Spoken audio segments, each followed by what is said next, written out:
Estamos mergulhando nos anos anteriores à época do Rei Pelé, relembrando craques que foram esquecidos com o tempo. O ano desse vídeo é 1953. O Flamengo quebrava um jejum de 8 anos, sem títulos no Carioca, e montava um verdadeiro esquadrão que ganharia o tricampeonato. Aloísio Francisco da Luz, mais conhecido como Índio, fez parte desse lendário time. Nascido em Cabedelo, litoral norte da Paraíba, no dia 1 de março de 1931. Índio se mudou, ainda criança, para o Rio de Janeiro por volta do ano de 1938. Índio conheceu o futebol muito cedo, ainda na escola, e no final dos anos 40, estava jogando em um time amador do Rio de Janeiro, o Aliados de Bangu. Foi lá que Togo Renan Soares, o Canila, treinador de futebol, e tio de Jô Soares, o conheceu e chamou para jogar no Flamengo. Índio chegou no Flamengo no final de 1948, para jogar no time de aspirantes no próximo ano. Índio jogou 2 anos nos aspirantes, 1949 e 1950. Mas ele treinava algumas vezes com o time principal também. Fez amizade com o melhor jogador da Copa do Mundo de 1950, o mestre Zezinho, que saiu do Flamengo naquele ano, não jogando no profissional com o Índio. No final de 1950 o Vasco era bicampeão carioca, e o Flamengo era apenas o 7º colocado. Era hora de mexer no time. É nesse momento que Índio começa a ter suas primeiras oportunidades no time principal. Os 2 primeiros anos dele no Flamengo foram modestos. Ele fez 29 gols em 57 jogos, nos anos 51 e 52, e alternou entre o time principal e reserva. Índio estreou no dia 18 de abril de 1951, na partida contra o São Paulo. Ele entrou no segundo tempo, no lugar do artilheiro Durval. Seu primeiro gol já foi na segunda partida, no clássico contra o Vasco. Depois do torneio Rio-São Paulo de 1951, o Flamengo fez sua primeira excursão na Europa. Índio conquistou uma vaguinha no time por ter feito 8 gols, em 4 jogos amistosos pré-excursão, sendo 2 hat-tricks. O contrato da excursão previa de início 6 partidas obrigatórias, podendo se estender a mais 2 ou 3, de acordo com o desempenho rubro-negro naqueles primeiros jogos. O sucesso foi tão grande que o Flamengo foi recebido com festa no Rio de Janeiro após chegar da Europa. Naquela época o primeiro semestre era jogado o torneio Rio-São Paulo, no segundo semestre o Campeonato Carioca. O primeiro semestre foi um desastre, apenas uma vitória no torneio Rio-São Paulo. Mas as coisas começaram a mudar no segundo semestre desse ano. O detalhe desse ano foi a demissão da lenda e treinador multicampeão Flávio Costa, que saiu do Flamengo pro Vasco nesse ano de 1953. Mas o Flamengo não ficou por baixo e foi atrás do treinador paraguaio Freitas Soares.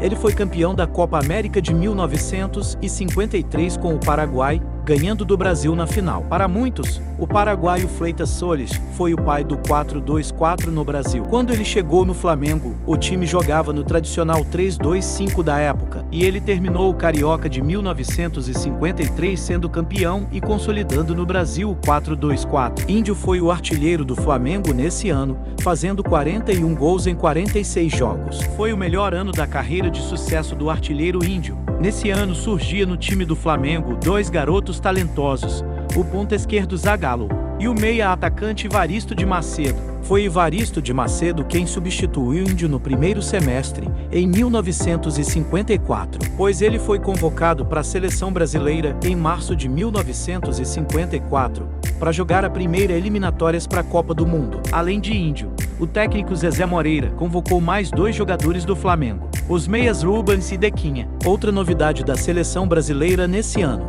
foi o lançamento da camisa amarela. Era o fim da camisa branca na seleção. Índio não jogou nas eliminatórias para a Copa, pois o artilheiro Baltazar não deu chance, mas conseguiu uma vaga nos reservas para ir à Copa do Mundo de 54 pelos gols feitos no Flamengo e por ter feito 2 gols no amistoso pela seleção. Na Copa do Mundo, na Suíça, o Brasil foi o primeiro do grupo e pegou nas quartas a Hungria, atual campeã olímpica. Um tal de Puskás, o craque deles, não jogou esse jogo, pois se lesionou na fase de grupos. Só que nosso craque também estava fora por lesão, e não só ele, além de Baltazar, o camisa 10 Pinga e o camisa 11 Rodrigues também ficaram fora desse jogo por lesão. Foi Índio quem substituiu Baltazar nesse jogo, sua primeira partida oficial pela seleção brasileira. Esse jogo ficou conhecido como a Batalha de Berna.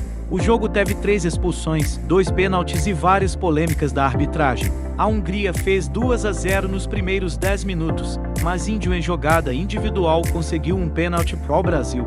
Djalma Santos bateu e diminui para 2-1 no primeiro tempo. No segundo tempo, o Brasil se perdeu com o nervosismo diante de erros da arbitragem.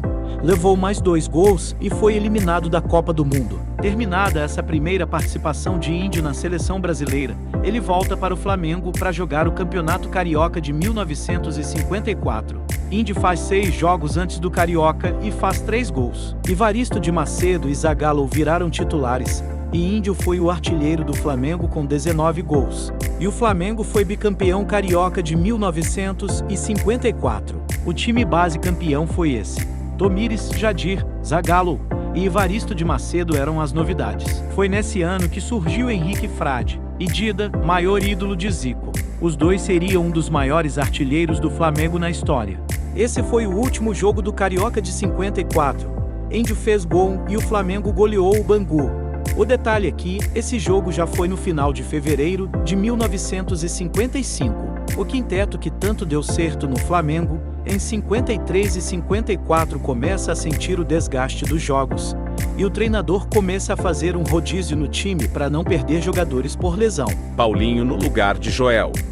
Duca no lugar de Rubens, Henrique Frade no lugar de Índio, Dida no lugar de Evaristo de Macedo, e o pequenino Babá no lugar do Zagallo. Essas foram as principais mexidas no time durante todo o ano de 1955.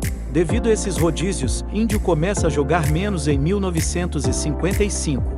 No primeiro semestre, no torneio Rio-São Paulo, Índio só fez um gol em 5 jogos. Nos amistosos fez 4 gols em 6 jogos. No dia 7 de agosto de 1955 começou o Campeonato Carioca daquele ano. Esse campeonato foi mais longo, foram 3 turnos e 3 jogos na final. O primeiro e segundo turno era todos contra todos. Dos 22 jogos, Índio jogou 13 e marcou 10 gols. O Flamengo foi primeiro e estava classificado para a final. O América venceu o terceiro turno e foi jogar a final contra o Flamengo. Dos 5 jogos desse terceiro turno, Índio jogou todos, mas só fez 2 gols e acabou sendo colocado no banco nas finais. O técnico preferiu colocar nas finais o artilheiro do campeonato, Paulinho de Almeida, que fez 22 gols em 22 partidas. Ele era ponta direita, mas estava numa fase tão boa, que jogou em todas as posições de ataque nesse campeonato. No primeiro jogo da final, o Flamengo venceu o América por 1-0, com gol de Evaristo de Macedo. No segundo jogo, o Flamengo perdeu de goleada. América campeão. Não, o regulamento da época não previa saldo de gol, e então teve que ter um terceiro jogo. Depois dessa goleada, o treinador Fleitas Solis começou a arquitetar um novo esquema para conquistar o tão sonhado tricampeonato. Pensou em botar o Índio no jogo? Não, ele tirou o artilheiro do campeonato Paulinho e botou o garoto Dida. No dia 4 de abril de 1956, Dida fez 4 gols na final, e o Flamengo foi tricampeão. Índio terminou sua passagem no Flamengo em 1957.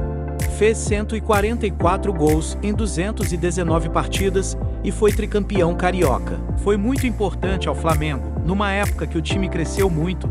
A marca cresceu com as expedições para a Europa e a construção do Maracanã. O esporte e o time aumentaram a popularidade mais ainda nessa época. Depois de ter feito muito sucesso no Flamengo, Índio resolveu se transferir para outro gigante, o Corinthians. Lá, ele não conseguiu o mesmo sucesso que no Flamengo.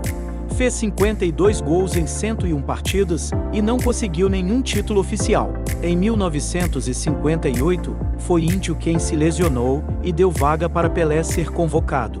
Perdendo espaço na seleção, nunca mais foi convocado. Na seleção ele fez 7 jogos e só 2 gols. Jogou uma Copa do Mundo e uma Copa América. Na metade do ano de 1959, Índio resolveu se transferir para o Espanhol. Lá ele jogou 76 jogos e marcou 31 gols.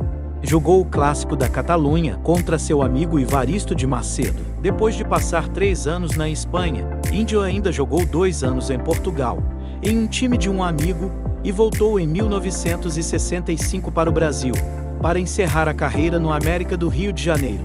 Esse foi mais um craque esquecido, do futebol bem das antigas.